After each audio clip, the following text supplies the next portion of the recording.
4 PM news network में दोस्तों आपका स्वागत है। मैं हूं आपके साथ राशिद ज़हीर। 2014 में प्रधानमंत्री नरेंद्र मोदी ने जब शपथ ली तो आपको मालूम है इर्द गिर्द कौन लोग बैठे थे। बांग्लादेश का तो शायद राष्ट्रपति नहीं थी, अलबत्ता उनके दूसरे लोग थे। पाकिस्तान, नेपाल, भूटान, सब लोगों के जो हमारे पड़ोसी हैं, सबके राष्ट्रीय अध्यक्ष, प्रधानमंत्री या राष्ट्रपति आए थे। उस समय ऐसा महसूस हो रहा था कि प्रधानमंत्री नरेंद्र मोदी वाकई देश नहीं पूरी दुनिया में अपनी एक छाप छोड़ने वाले हैं, दुनिया के नेता बन के उभरने वाले हैं, ऐसा लग रहा था। लेकिन अब कुछ और है। 11 बरस के बाद लगभग अगर आप देखेंगे कि दुनिया के किसी भी फोरम पर हमें इतना ज़्यादा सीरियसली नहीं लिया जा रहा है जिसके हम हकदार थे या हमें लिया जाता था। चीन, पाकिस्तान और बांग्लादेश और बाकी तमाम लोगों ने मिलकर एक ऐसा समूह फिर दोबारा से बनाने की पहल कर दी है जो पहले आप सार्क सुना करते थे, जिसके फाउंडिंग मेंबर हम थे, हमने ही बनाया था और हमने ही उस सार्क को ख़त्म कर दिया। आज हालात ये हैं कि बर्मा हो या भूटान, नेपाल हो या श्रीलंका, ये तीनों देश मिलकर उनको अपने करीब लाकर एक ऐसा सार्क का मुतबादिल प्लेटफॉर्म बनाने जा रहे हैं दोस्तों, जिसमें हमें शायद आइसोलेट करने की कोशिश की गई है। किसकी वजह से? वो लोग, चीन हमारा कोई रिश्तेदार नहीं है, चीन तो अपने काम करेगा। पाकिस्तान हमारा पुराना दुश्मन है, वो अपना काम करेगा। बात यह है कि हम अगर अपने हितों की लड़ाई ऐसे नहीं लड़ पा रहे जैसे लड़नी चाहिए, तब जाकर के विचार विमर्श किया जाता है। अब आप देखेंगे बड़े अखबारों ने भी छापा इसको, लेकिन जिस हिसाब से इसका जिक्र होना चाहिए था कि हमें आइसोलेट करने की कोशिश की जा रही है, उस हिसाब से इसका जिक्र नहीं हुआ। हालांकि जो बड़े आउटलेट्स हैं उन्होंने सबने छापा है, जी न्यूज़ ने भी छाप दिया है शायद ज़िंदगी में मैं पहली बार जी न्यूज़ की खबर ले रहा हूँ। Pakistan, China, Bangladesh push for new bloc to counter India, replace SAARC. SAARC को रिप्लेस करते हुए, इंडिया को काउंटर करते हुए एक न्यू ब्लॉक बनाया जा रहा है। आप टाइम्स ऑफ इंडिया ने देखेंगे क्या लिखता है कि इस इंडिया बीइंग साइडलाइंडेड किया जा रहा है इंडिया को। Pakistan, China plot new bloc to replace SAARC in big shift of the power. दूसरा अखबार है इंडिया टुडे, उसने कहा to counter India, China, Pakistan and Bangladesh creating SAARC replacement. SAARC तो छोड़ा ही नहीं था मोदी जी ने। ये देखेंगे टाइम्स ऑफ इंडिया ने खबर और भी बनाई है, इसमें लिखा new regional power bloc, Pakistan, China planning to replace SAARC, what period.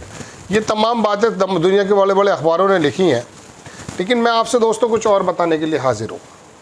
एक पत्रकार ने कुछ लिखा था, वो दिखा देता हूँ आपको अगर मुझे मिल जाता है।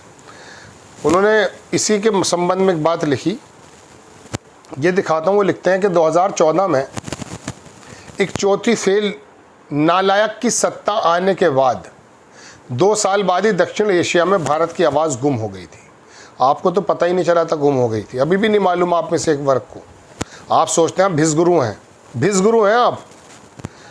बच्चा था तो सिर्फ नरेंद्र मोदी का खोखला ब्रांड और धांधली कर चुनाव जीतती एक पार्टी। 2016 में भारत ने जो जगह छोड़ी थी उस पर आज पाकिस्तान आकर बैठ गया। पाकिस्तान ने सिर्फ भारत के जहाज ही नहीं गिराए बल्कि समूची रक्षा और विदेश नीति को मार गिराया। ये देखेंगे आप खबर, ये इकोनॉमिक्स टाइम्स ने छापी, big shift brews in India neighbourhood, Pak China prepare ground for an alternative to SAARC. बात यह है दोस्तों कि अपने पड़ोसियों से ताल्लुकात बनाना बहुत ज़रूरी होता है। बात यह नहीं है कि नेपाल की ताकत क्या है, बात यह नहीं है कि भूटान की कितनी ताकत है, श्रीलंका की कितनी ताकत। आप ये देखिए कि जब मोदी जी अभी पिछले दौरे पर जब गए थे साइप्रस, तो उस समय साइप्रस क्या जगह, जुआरियों का अड्डा है। आप देखेंगे उस समय चीन का राष्ट्रपति शी जिनपिंग कजाकिस्तान के अस्ताना में बैठ कर के सेंट्रल एशिया के मुल्कों से अपने ताल्लुकात सुधार रहा था। उससे क्या होता है? उससे ये होता है कि चाइना का जो प्रोडक्ट है वो पूरी दुनिया के अंदर चला गया। अमेरिका तक को उसके आगे घुटने टेकने पड़े। उसने एक ऐसा ब्लॉग बना लिया दोस्तों, अब आप ये देखें, ईरान उसके पक्ष का नज़र आता है। अमेरिका को ये कहना पड़ गया कि आप ईरान से तेल ले सकते हैं, आप पे कोई पाबंदी नहीं। हालांकि वो उसका जवाब भी नहीं देना चाहता। पाकिस्तान, अफ़गानिस्तान, बांग्लादेश तक तो छोड़ो, अजरबैजान और तमाम उधर मिडिल ईस्ट और मध्य एशिया, सेंट्रल एशिया, सब को साध लिया उसने। हद यह कि यूरोप के बहुत सारे मुल्क उसके ब्लॉक में आ चुके हैं। यूरोप टूटने के कगार पर है। अमेरिका से उसका बाकायदा एक आमने सामने की लड़ाई मानकर चलिए, और उस यूरोप के बहुत सारे मुल्क चाइना के पक्ष में। और हमारे हालात क्या हैं?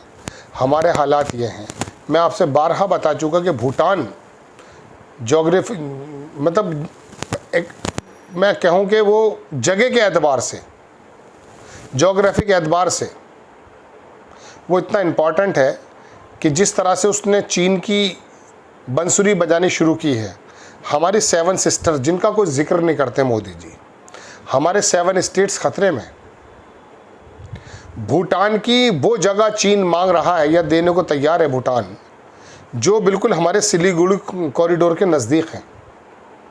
यानी कि एक बारीक सी राहदरी जाती है, सिलीगुड़ी कॉरिडोर बोलते हैं, उसके बाद फिर 7 सिस्टर्स आती हैं। इनका जो माओ था पहला, हम तो 7 सिस्टर्स कहते हैं, वो 5 उंगलियां करता था, 5 फिंगर्स। उसमें सब लोग, ये जगहें जो है अरुणाचल प्रदेश पर, आज तक वो अपना हक जताता। अक्साई चीन को वो अपने बाप का समझता है। मेरे कहने का मतलब, तिब्बत पे ज़माने पहले से कब्ज़ा उसका। अब आज आकर के अगर वो जिस तरह से इन फ्यूचर, ईश्वर ना करे, अगर चीन से कोई हमारा कॉन्फ्लिक्ट हो जाता है, हालांकि हमारे विदेश मंत्री कह चुके हैं वो बहुत बड़ी ताकत है, उससे लड़ा नहीं जा सकता, आर्थिक ताकत। लेकिन अगर कॉन्फ्लिक्ट हो जाए तो 7 सिस्टर से हमारा मिनटों सेकंडों में कांटेक्ट ख़त्म हो जाएगा। उसने सीमा के पास वहाँ तक अपने रोड बना दिए हैं, गांव बसा दिए हैं। गांव वालों को 5G 6G टाइप की वो इक्विपमेंट्स देता है। चूँकि अगर उसका आर्मी का बंदा अगर वहाँ नहीं है, तो वो जो गांव के उसके लोग हैं जो उसने बसाए हैं, पूरे गांव बसा दिए। उसके अंदर सारी हाईली मतलब इक्विप्ड कुछ इस तरह के चीज़ें मौजूद हैं उसके अंदर कि वो फ़ौरन ही उस एक्सेस हो जाएगा। ये तो तैयारियाँ उसकी हैं, और हमारी तैयारियाँ फ़िलहाल तो कांवड़ की चल रही हैं। और मोदी जी अभी कोई बता देंगे कुछ नया तरीका का कोई शगुफ़ा, तो इन लोगों ने लामबंद होना शुरू कर दिया। बांग्लादेश को देखिए, कई सारे देश तो ऐसे हैं दोस्तों कि वहाँ के सेनाध्यक्ष या वहाँ के राष्ट्रीय अध्यक्ष इसलिए जीत गए हैं कि उन्होंने ये नारा लगाया था, इंडियाज़ आउट, मुइज़्ज़ू म्यांमार।